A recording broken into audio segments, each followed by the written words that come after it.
Shalom à tous et à toutes. Le sujet qu'on va traiter ensemble, qui est le Mashiach? Qui est le Messie? Alors c'est un sujet qui est non seulement très intéressant, mais on va essayer de creuser les sources. Est-ce qu'il y a des sources claires dans la Torah écrite? Comment on peut reconnaître le Messie? Demain, n'importe qui va nous dire « Je suis le Mashiach ». Est-ce qu'on va le croire? Quels sont les signes à quoi on peut reconnaître qu'il est vraiment le Mashiach? Alors en réalité, le maître qui a beaucoup développé ce sujet, il n'y a pas beaucoup de maîtres qui ont vraiment donné les lois du Mashiach, eh bien c'est le Rambam Maïmonide. Maïmonide, ce grand maître que vous connaissez tous, qui a codifié dans le Mishneh Torah toute la Torah, tout, absolument tout. Un travail qui est incroyable. Et à la fin des lois des rois, Ilchot Melachim, eh bien il a consacré 2 chapitres au Mashiach. Et ce qui est extraordinaire, parce que c'est de la halakha, mais c'est aussi évidemment d'Ashkafa, de la pensée juive, il va nous définir, mais de manière très claire, comme à son habitude, qui est le Mashiach, d'où il vient, quelles sont les prophéties, quels sont les textes qui prouvent de son existence dans la Torah écrite, à quoi on peut le reconnaître, et donc il va à Bezat Hashem, donc on va étudier. Donc c'est le 11e, les 2 derniers chapitres des lois des rois, Ilchot Melachim dans le Mishneh Torah du Rambam. Alors d'abord nous dit le Rambam, il commence en disant que le Mashiach, son travail essentiel, alors c'est 2 choses, il dit Boné Bet Hamikdash, d'abord c'est lui qui va construire le 3e Bet Hamikdash, d'après l'avis qui dit que il va descendre du ciel, en tout cas c'est lui qui va provoquer sa venue en faisant faire tchouva à tout le peuple d'Israël, mais Kabes Nidre Amo Israël, et c'est lui qui doit réunir tous les juifs en Eretz Israël. Il y a des juifs partout en France, aux États-Unis, dans le monde entier. Eh bien, le Mashiach, il va finalement rassembler, il va rassembler tous les juifs finalement en Eretz Israël. Vechozrim kol mishpatam. Et donc, toutes les lois de la Torah vont se remettre en place, même les lois qu'on respectait pas à 100%, comme la Shemitah, la 7e année, le Yovel, vous savez, le Jubilé, la 50e année, tout un tas de lois qui, aujourd'hui, on n'a pas la possibilité réellement de respecter parfaitement ces lois. Bah là, bien entendu, on va absolument tout respecter. Et là, le Rambam va dire quelque chose d'incroyable. Écoutez bien. Kol mi sheno ma'amin bo, celui qui ne croit pas dans le Messie, dit bon, c'est pas vraiment écrit, j'y crois pas. Ou alors, mi sheno mechake le biato, et là, c'est important. Celui qui n'attend pas sa venue. On doit attendre sa venue. Ça sert à rien de faire du baratin, de raconter quand il vient pas, parce que de toute façon, personne ne le saura. On le sait pas. Vous allez voir que même les plus grands prophètes ne le savaient pas. Mais par contre, on doit prier, et tous les jours dans la Mida, on prie, on doit attendre sa venue. Alors regardez ce que dit le Rambam. Eh bien, cette personne-là, soit qui ne croit pas au Mashiach, soit qui ne l'attend pas, il dit, c'est pas seulement qu'il remet en question, finalement, les prophètes, mais il remet en question toute la Torah. Toute la Torah. Vous vous rendez compte? C'est pas seulement, c'est vrai que c'est dans les 13 principes du Rambam, mais c'est plus que ça. Quelqu'un qui ne croit pas, ou qui n'attend pas le Mashiach, il remet en question, c'est comme s'il ne croit pas à toute la Torah. Charé, et là, regardez, et le Rambam va nous citer des prophéties de la Torah écrites. Donc là, il va nous citer d'abord des versets de la parasha Nitzavim, qui est à la fin du livre de Dvarim. Regardez ces prophéties exceptionnelles. Veshav Hashem lokecha shivutecha, Hashem ramènera tes captifs. Verichamcha, veshav ekibetzecha, il va ramener tous les juifs du monde entier en Eretz Israël. Donc là, on voit des versets explicites. Regardez, c'est dans le Révi, au milieu de la parasha Nitzavim. C'est des versets qui sont exceptionnels, où la Torah nous annonce que les juifs feront tchouva et reviendront en Eretz Israël. C'est d'ailleurs ce qu'on vit aujourd'hui. Et bien finalement, le Rambam nous annonce ça, ce sont des prophéties pour la fin des temps de l'ère messianique. Et im nidachacha, même si on est à l'autre extrémité de la terre, viaveacha, Hachem nous ramènera en Eretz Israël. Et l'Udvarim, donc il dit, on voit, c'est des choses qui sont clairement écrites, qu'à la fin des temps, les Juifs vont faire tchouva et vont revenir dans la terre d'Israël. Deuxièmement, Ab Parasha Bilam. Et là, incroyable, il va nous parler de la parasha, vous savez, Balak. Cette fois, c'est dans le livre de Bamidbar. Et vous savez, Bilam est ce prophète Goy qui a voulu maudire les bénis Israël. Finalement, il n'a pas pu nous maudire. Contre son gré, il nous a bénis. Et Balak était le roi qui a loué les services de Bilam pour nous maudire. Et là-bas, il y a effectivement des versets qui parlent clairement du Messie, du Mashiach. Regardez. Bemashiach Rishon. Alors, il dit, le premier Mashiach, c'est qui? C'est David. C'est pas pour rien, on va voir que le Mashiach doit descendre de David Améler, du roi David. Le premier Messie, c'est David. Shoshat Israël, parce qu'il a sauvé, effectivement, il a sauvé les Israël de ses ennemis. N'oubliez pas, c'est lui qui va permettre, à Shlomo, c'est lui qui va préparer la construction du premier temple. D'ailleurs, on appelle le premier temple de David, bien que c'est son fils Salomon qui l'a construit, mais c'est grâce à David, donc il est à l'origine. Donc la conquête, il a agrandi le territoire d'Israël, il a ramené beaucoup les Juifs à la Torah, à la Tchouva, et effectivement, il va préparer la construction du temple. Au Bémashiach, donc le premier Messie, c'est David. Et le dernier Messie, Shomel mi Banav, donc d'abord ce sera un descendant de David. Vous savez que jusqu'à aujourd'hui, il y a des familles, il y a des tzadikim qui descendent du roi David jusqu'à aujourd'hui. Et donc, il nous sauvera également à la fin des temps de nos ennemis. Vesham Omer, et là-bas dans les versets exceptionnels de la paracha Balak, et Renu Veloata. Le Bilam, il dit, je le vois, mais pas tout de suite. Je vois le Messie, mais pas tout de suite. Et dit le Rambam, de qui on parle? De David, le roi David. Ashurenu Velekarov, il est là, mais pas proche encore. C'est le Melech HaMashiach. Donc vous avez compris que ce sont des allusions, mais des allusions qui sont claires. Darar Kochav Meakov, il y a une étoile qui va sortir de Jacob, c'est qui? C'est David. Vekam Shevet Misraël, il y a une tribu qui va sortir d'Israël, c'est le Mashiach. Donc en réalité, le Rambam, il cite également d'autres versets. Vaïrecha Zemelech HaMashiach, Valut Ve'alu Moshim Be'at Sion Lishpot et Esav. Et les sauveurs, ils vont aller sur la montagne de Sion pour juger Esav. Tout ça, en réalité, ce sont des versets de la Torah écrite où il y a effectivement en allusion, mais des allusions qui sont quand même assez poussées, assez claires, parce qu'on parle quand même du rassemblement des exilés, on parle quand même d'une étoile, on parle de quelqu'un qui va nous sauver des guerres, donc on parle de manière allusive au Mashiach. Dit le Rambam, ne crois pas que le Mashiach devra faire des miracles incroyables, faire revivre des morts. Vous allez dire, le Mashiach, il va claquer dans les mains et tous les morts vont revivre. Non, ça marche pas comme ça. Au début, le Mashiach, on va voir ce qu'il doit faire pour prouver qu'il est Mashiach. Essentiellement, c'est ce qu'on a dit au début. Ça doit être, on va voir un grand sage. Il doit ramener les Juifs en Israël, construire le temple. Donc, il a déjà un travail important. Mais en tout cas, il dit, il doit pas faire des miracles. Pourquoi? En tout cas, pas des miracles dévoilés, qui défient les lois de la nature. Pourquoi? Parce qu'on voit que Rabbi Akiba qui est plus grand que Rabbi Akiba, un des plus grands maîtres des Tanaïm, qui a vécu à peu près 2000 ans. Et vous savez qu'à son époque, il y a eu un faux messie dans l'histoire du peuple d'Israël, malheureusement, il y en a plusieurs, qui s'appelait Bar Koziva, qu'on va appeler Bar Korba. Et c'était quelqu'un de grand. Et Rabbi Akiba pensait, on est juste après la destruction du deuxième temple. 52 ans, dit la Gemara, après la destruction du deuxième temple. Et Rabbi Akiba pensait que Bar Korba était le Messie. Mais finalement, il va se rendre compte que malheureusement, ce sera pas le Messie parce qu'il n'écoutait pas les sages. Il n'a même pas écouté les conseils de Rabbi Akiba et finalement, il a été tué. Et finalement, ça a entraîné malheureusement beaucoup de morts, malheureusement, dans le peuple d'Israël. Alors, qui est le Mashiach? Et là, regardez, le Rambam, il va être clair. Regardez ce qu'il dit. Imiamon Meler. D'abord, ça doit être un roi, Mibed David. D'abord, ça doit être un roi qui descend de la tribu de David. Oge Batora, qui étudie la Torah sans cesse et qui fait les misotes comme David. Donc je sais pas si vous imaginez, on parle pas de n'importe qui les amis, on parle de quelqu'un, Gdoladol, un des grands maîtres de la génération. Vous vous rendez compte qu'il étudie la Torah, qui fait les mitzvot comme le roi David. Donc on parle de quelqu'un qui a un niveau, un amour pour Hachem extraordinaire, une crainte d'Hachem incroyable. Kefi Torah chez Beirtav ou Balpé, il connaît tout. Il connaît la Torah écrite, la Torah Balpé. Donc là, déjà, vous voyez qu'on a beaucoup réduit. Donc c'est vraiment une poignée de personnes dans chaque génération qui ont peut-être ce potentiel. Ve'achov kol Israël. Et regardez, il va obliger le peuple d'Israël d'aller dans la Torah. Ça qu'on parle d'un maître d'un niveau tellement grand qui va réussir à ramener les brebis égarées. Et même les gens les plus éloignés, il va les ramener à la Torah. L'Ilachem, il va également faire les guerres contre nos ennemis. Rebbe Cheskat. Alors regardez, s'il fait ça, donc on a dit c'est un roi qui descend du roi David. Il a un niveau de Torah, il connaît toute la Torah écrite, toute la Torah orale.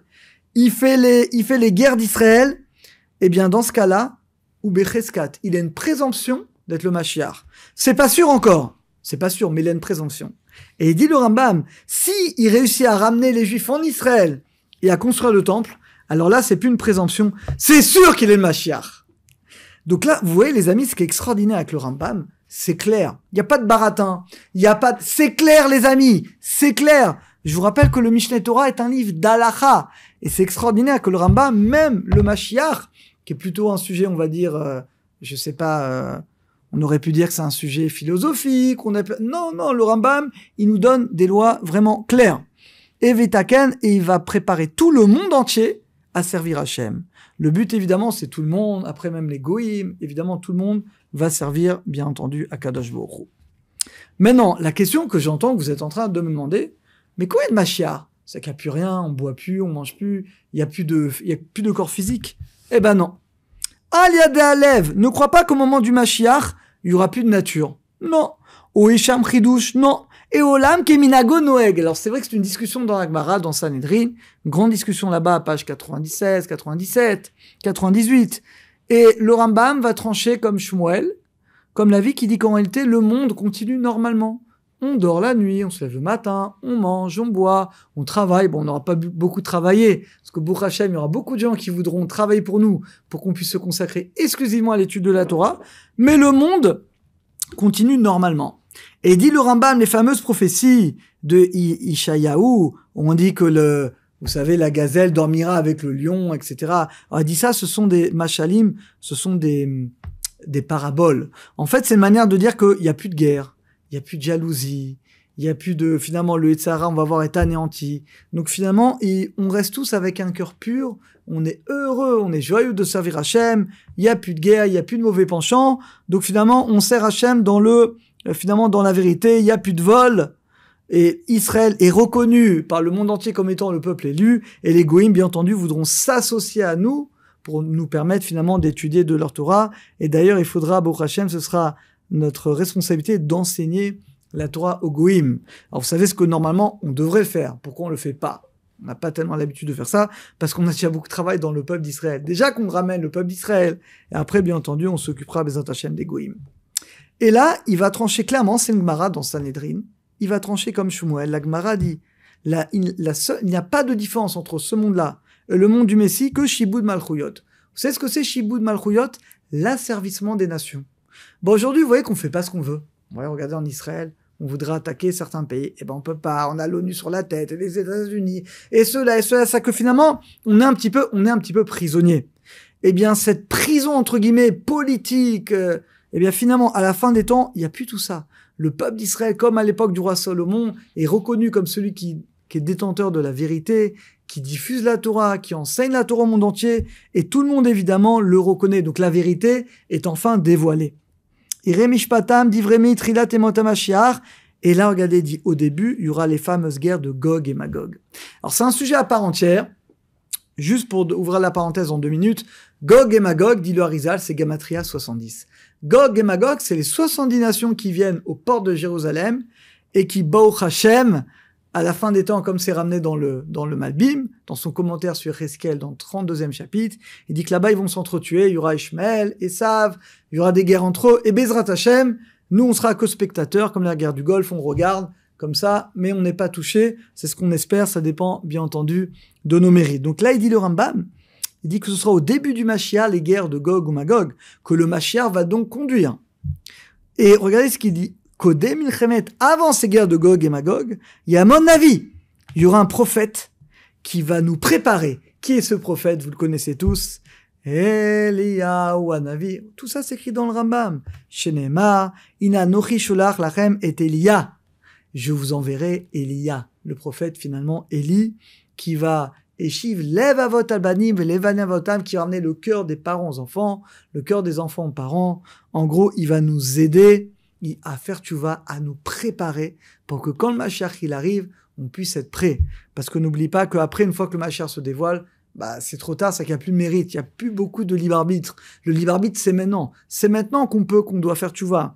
Mais une fois que tout est dévoilé, notre tchouva n'aura plus tellement de sens, la vérité sera déjà dévoilée. Et nos baloletame, il dit pourquoi il vient le Mashiach, la soum shalom baolam. Eliyahu Hanavi, il viendra pour mettre la paix dans le monde, comme c'est écrit, il ramènera le cœur des parents aux enfants. Alors maintenant, voilà, il dit qu'il y a des sages qui disent que ce sera avant le Mashiach, et il y en a qui disent que ce sera après. Donc là-dessus, on ne sait pas exactement. Et là, regardez ce qu'il dit. Il dit une phrase extraordinaire. Il dit le Rambam, toutes ces choses-là, Haïm Loyeda, personne ne le sait, Hachiou, tant que ça n'arrive pas. Et les amis, c'est important parce que des fois, on entend des choses, et ça peut être dangereux. Des effets d'annonce, etc. À part le fait qu'on n'a pas le droit d'annoncer la date du Mashiach, on va le voir, mais on doit être humble. Le Rambam nous dit que personne ne peut savoir comment les choses vont se passer tant que ça ne se passe pas. Pourquoi ? Parce qu'il y a beaucoup de prophéties qui sont a priori contradictoires, mais en réalité, vous l'avez compris, ça dépend de nous. C'est-à-dire qu'il y a des bons scénarios, Bezrat Hashem, ce sera un bon scénario, voilà, et il y a des scénarios qui sont moins bons. Mais en réalité, ça dépend de nous. Mais personne ne peut savoir. On doit être clair. Donc tout ce que vous entendez, on ne sait pas. Ce ne sont que de suppositions. Personne. Et regardez ce qu'il dit le Rambam. Dvarim stumim etzel hanevim. Même les prophètes ne savaient pas. Vous vous rendez compte ? Il nous dit le Rambam, les plus grands prophètes ne savaient pas. On dit qu'il y a que Yaakov Avinu et le prophète Daniel à qui on a dévoilé ça. Mais personne, même le prophète, il parle avec Hachem, même le prophète, il sait pas comment ça va se passer. Donc à plus forte raison aujourd'hui, où malheureusement on n'a plus de prophètes. Vegam chachamim, regardez ce qu'il dit, même les sages, on ne sait pas clairement.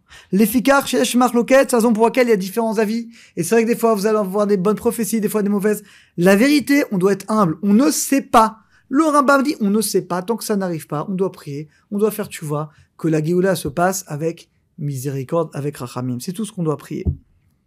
Le Olam, le Hasak Adam, et il dit qu'il faut pas trop prolonger cette étude, parce que finalement, c'est une étude, c'est important d'avoir l'Emouna de prier pour le Mashiach, mais en fait, comme on ne sait pas comment ça va se passer, ça sert à rien de passer sa vie à parler que de ça, on ne sait pas. Donc, il faut le savoir. L'Oasima Mika, il dit qu'il faut pas passer l'essentiel de son étude à parler de ça. En mevim, parce que ça n'amène pas la crainte et l'amour.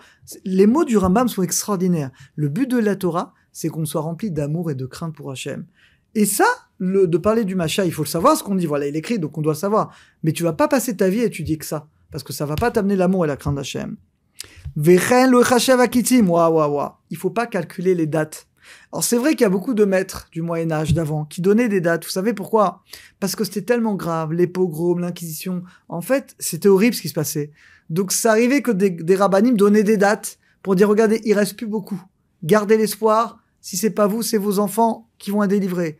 Donc il y a des dates qui ont été jetées comme ça. Mais normalement, on n'a pas le droit. Dis-le, on n'a pas le droit. Parce que vous savez ce qui se passe ? Les gens se découragent. Comme qu'on entend, ça y est, c'est le dernier Pessah, c'est le dernier Rosh Hashanah, c'est Hoshana Rabbah, ça y est, c'est ce soir. En fait, le problème, ça sourd de dire ça. Parce que quand les gens, ils entendent, ils voient que ça se passe pas, après, qu'est-ce qu'ils font ? Ils perdent la croyance, ils perdent la Emouna dans les rabbanim, dans les sages. Donc, on doit avoir l'honnêteté. On ne doit pas annoncer date. Tous les jours, il dit le Rambam, on l'a lu. Tous les jours, on doit prier, attendre le Mashiach. Mais on n'a pas le droit de faire des annonces, parce qu'encore une fois, on ne sait pas. Amou Chachamim, les sages, il y a même une malédiction. Tipa Rucham, qu'explosent les os de ceux qui calculent la fin des temps. C'est-à-dire que c'est pas bien. Les Chachamim étaient contre le fait de calculer la fin des temps, parce que ça n'amène rien, ça va amener que des déceptions. Et ça va pas amener de la tchouva. Biata Mashiach, et donc voilà, et là il dit encore une fois, il va rassembler les Juifs en Eretz Israël, et tout le monde aura Roi HaKodesh. Vous vous rendez compte ? On aura l'Esprit Saint. L'Esprit Saint sera diffusé dans le peuple d'Israël, et la connaissance finalement sera parfaite. Et là, nous dit le Rambam, là également, c'est une grande leçon d'humilité, notamment vers les nations. Il dit le Rambam, pourquoi on veut le Mashiach ? Il dit, c'est pas qu'on veut dominer. Vous savez, Chaz v'Shalom, les Goïm disent les Juifs, ils veulent dominer le monde, etc. Chaz v'Shalom. Le but du Mashiach, c'est pas pour dominer le monde, c'est pas pour dominer les Goïm, mais c'est pour diffuser la Torah, pour qu'on puisse étudier la Torah tranquillement et l'enseigner. Il dit le Rambam, pour qu'on soit libre pour étudier la Torah. Veloem noges mevatel. Et qu'on soit tranquille. Et la dernière halakha, et on a fini. Botozman. Et regardez ce qu'il dit. Il y aura plus de famine. Il y aura plus de guerre. Il y aura plus de jalousie. Il y aura plus de concurrence. Le Yitzhara, comme dit la Gemara, sera anéanti. Lo yesek bolam, et tout ce que voudront les hommes du monde entier, qu'est-ce qu'ils voudront ? Connaître Hachem. Ce sera l'unique but de notre vie, de connaître Hachem. Et il dit, c'est la raison pour laquelle les bénis Israël, les Juifs, seront des grands sages. Parce qu'on pourra vraiment se consacrer à l'étude de la Torah, et finit par un passouk exceptionnel, qui est malin reste de Hachem, qui est même la mechassim, de même que l'eau recouvre les mers, eh bien la terre sera remplie de la connaissance d'Akadosh Baruch Hu. Eh bien les amis, c'est des paroles qui sont magnifiques. Vous voyez, le Rambam, c'est du concret. C'est pas dans le vent, c'est pas du vent, c'est concret.